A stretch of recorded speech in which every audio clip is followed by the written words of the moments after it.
Good morning students. तो आज हम twelfth class chapter number 4 chemical kinetics का बहुत इंपॉर्टेंट टॉपिक करेंगे which is integrated rate law equation for first order reaction. तो इंटीग्रेटेड रेट लॉ इक्वेशन करनी है हमने फर्स्ट ऑर्डर रिएक्शन के लिए। फर्स्ट ऑर्डर रिएक्शन के लिए हमने इंटीग्रेटेड रेट लॉ इक्वेशन करनी है। सपोज हमारे पास एक हाइपोथेटिकल इक्वेशन है जिसमें रिएक्टेंट ए मिलकर क्या बना रहे हैं, प्रोडक्ट बना रहे हैं। रिएक्टेंट ए मिलकर क्या बना रहे हैं, प्रोडक्ट बना रहे हैं। तो हमारे पास according to rate law, rate law के अकॉर्डिंग क्या होता है, according to rate law rate of reaction is equal to के इंटू ए की पावर 1। फर्स्ट ऑर्डर रिएक्शन में ऑर्डर ऑफ रिएक्शन कितना आ जाएगा, 1 आ जाएगा। तो according to rate law rate of reaction is equal to के इंटू ए की power 1 where A is rate constant. A हमारे पास यहाँ पर क्या होता है, रेट कांस्टेंट होता है। तो ए इज रेट कांस्टेंट, तो ए हमारे पास क्या है, यहाँ पर रेट कांस्टेंट है। और वैसे हमें पता है कि रेट ऑफ रिएक्शन का फॉर्मूला क्या होता है, डेफिनेशन क्या होती है, what is rate of reaction. Rate of reaction is change in concentration of reactant divided by time taken. Change in concentration of reactant divided by time taken. तो ये आ गया dA अपॉन dt। और minus sign यहाँ पर क्या represent करता है, minus sign यहाँ पर रिप्रेजेंट करता है कि कंसंट्रेशन ऑफ रिएक्टेंट डिक्रीज कर रही है। कंसंट्रेशन ऑफ रिएक्टेंट क्या कर रही है, डिक्रीज कर रही है। और स्क्वायर ब्रैकेट हमें यहाँ पर क्या रिप्रेजेंट करता है, स्क्वायर ब्रैकेट हमें रिप्रेजेंट करता है concentration in moles per litre. Square bracket concentration in moles per litre represent करता है। तो now equation becomes minus dA upon dt is equal to के इंटू टी। अब मैं क्या करूंगा, ए वाली टर्म्स इकट्ठी कर लूंगा, टी वाली टर्म्स इकट्ठी कर दूंगा। तो इसको पहले क्रॉस मल्टीप्लाई कर देते हैं, के इंटू ए इंटू क्या आ गया डी। स्टेप बाय स्टेप कर रहा हूँ। क्रॉस मल्टीप्लाई कर दिया, दोनों तरफ -1 से मल्टीप्लाई कर दिया। तो इक्वेशन क्या बन गई, dA is equal to minus k into a into d t. तो मैंने आपको थोड़ी देर पहले बताया था ए वाली टर्म्स हमने इकट्ठी करनी है। तो यहाँ पर ये कंसंट्रेशन ऑफ ए है, इसको मैं नीचे ले जाऊंगा, dA डिवाइडेड बाय ए। तो ये बन गया minus k into d T. क्या बन गया, minus k into d t. तो ये ए वाली टर्म्स इकट्ठी होगी, ये डेरिवेटिव, ये टाइम का derivative.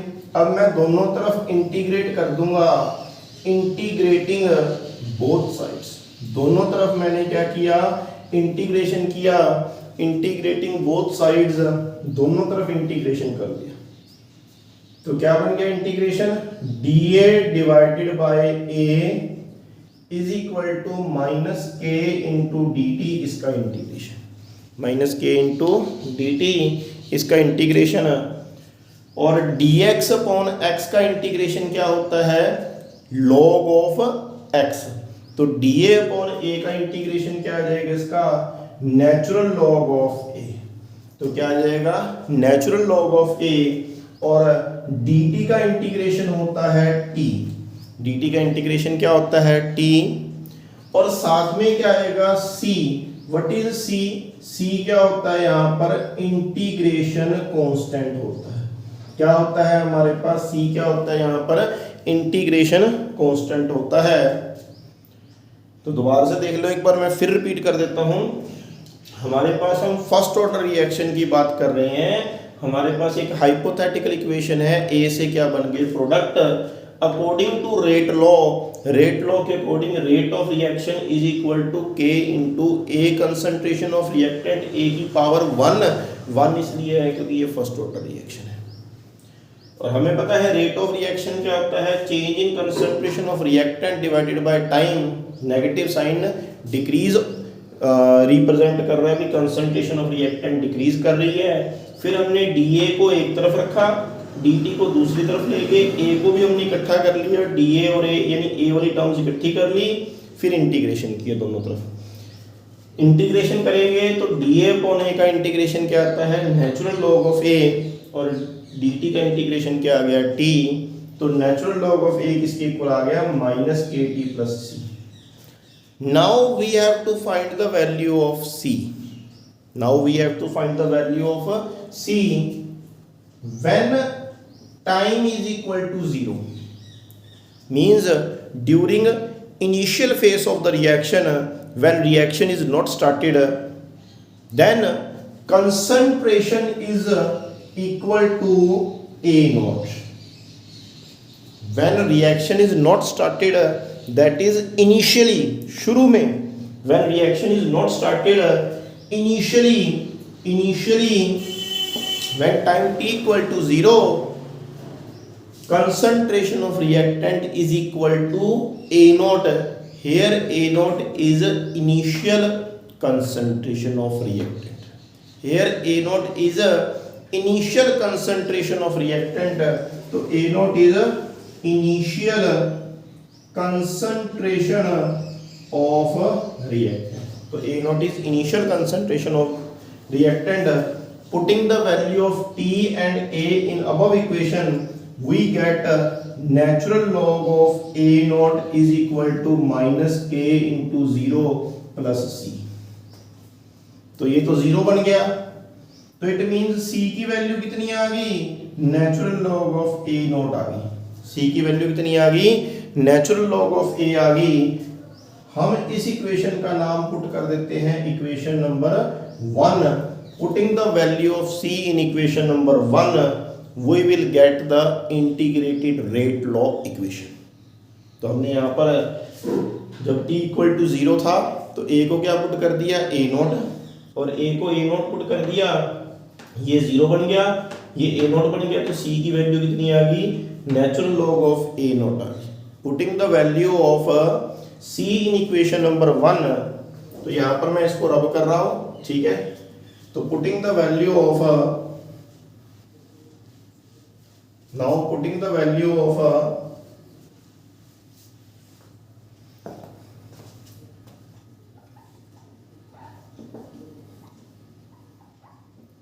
c in equation number 1, equation number 1 में c की वैल्यू पुट की, then we get natural log of a is equal to -kt plus natural log of A0। हमें ये इक्वेशन मिल गई, हमें क्या मिल गई, ये इक्वेशन मिल गई। Natural log of a is equal to -kt plus natural log of A0। Now we will compare it with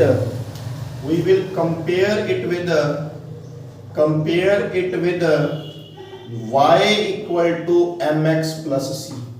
we will compare it with y equal to mx plus c, और हम graph draw करेंगे y axis पर।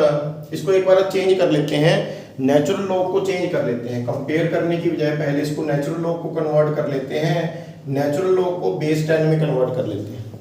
तो natural log को base 10 में convert करेंगे तो क्या बन गया, 2.303 से मल्टीप्लाई करना पड़ेगा। कितने से मल्टीप्लाई करना पड़ेगा, 2.303 से मल्टीप्लाई करना पड़ेगा। इसको नेचुरल लॉग को बेस 10 में कन्वर्ट करना है, तो यहाँ पर भी हमें 2.303 से मल्टीप्लाई करना पड़ेगा। दोनों तरफ 2.303 से डिवाइड कर देंगे। अब ये इक्वेशन आ गई हमारे पास, 2.303 प्लस नेचुरल लॉग की बजाय क्या आ गया, बेस 10 वाला आ गया। ये हमारे पास इंटीग्रेटेड रेट लॉ इक्वेशन आ गई। इसको हम कंपेयर करेंगे, किसके साथ कंपेयर करेंगे, now compare with y equal to mx plus c।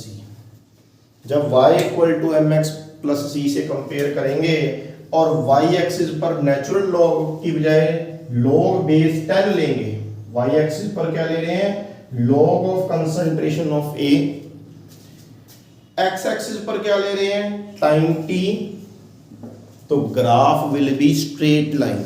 Graph क्या बनेगा, स्ट्रेट लाइन बनेगा विद नेगेटिव स्लोप।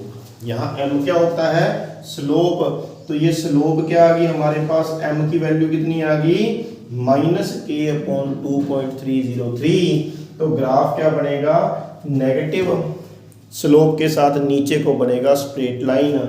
और ये जो इंटरसेप्ट होता है सी, ये सी इंटरसेप्ट क्या रिप्रेजेंट करता है, this c intercept will represent log of a naught की concentration.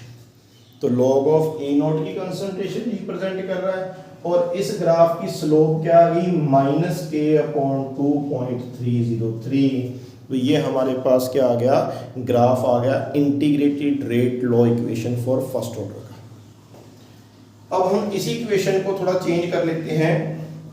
log of a is equal to -kt/2.303 plus log of a naught है। इसको हम इधर ले आते हैं, इसको हम उस तरफ ले जाते हैं, तो ये क्या बन जाएगा, यही कर दो, यस, kt/2.303। ये माइनस इधर आकर क्या हो जाएगा, प्लस, और log ऑफ a नॉट, ये log a उस तरफ जाकर क्या हो जाएगा, माइनस, और log a minus log b क्या होता है, log a minus log b होता है log a upon b। This equation will become kt/2.303 is equal to log a minus log b क्या हो गया, log a upon b, log a upon b हो गया। यहां तक कोई दिक्कत परेशानी है तो पूछ सकते हो। a एक तरफ रख लेते हैं, 2.303 दूसरी तरफ चला गया, t दूसरी तरफ चला गया, log of a not divided by a आ गया।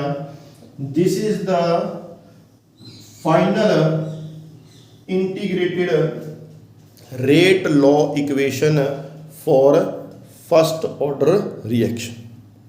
तो ये इंटीग्रेटेड रेट लॉ इक्वेशन है for first order reaction. Half life period में आपको नेक्स्ट लेक्चर के अंदर बताऊंगा। तो ये बहुत इंपॉर्टेंट डेरिवेशन है, बहुत इंपॉर्टेंट ग्राफ है, और बहुत इंपॉर्टेंट क्या है हमारे पास इक्वेशन। व्हाट इज के फिर बता देता हूँ, के is rate constant, what is T is time, what is a not is initial concentration of reactant, and what is a is concentration of reactant at time T. तो इसके ऊपर numerical आएंगे, बहुत इंपॉर्टेंट है। 100% एग्जाम के अंदर board classes के अंदर इस इक्वेशन के ऊपर बेस्ड न्यूमेरिकल आता ही आता है। तो हम आने वाले नेक्स्ट लेक्चर्स में देखेंगे न्यूमेरिकल्स और हाफ लाइफ पीरियड। तो आज के लिए बस इतना ही। Thanks for watching.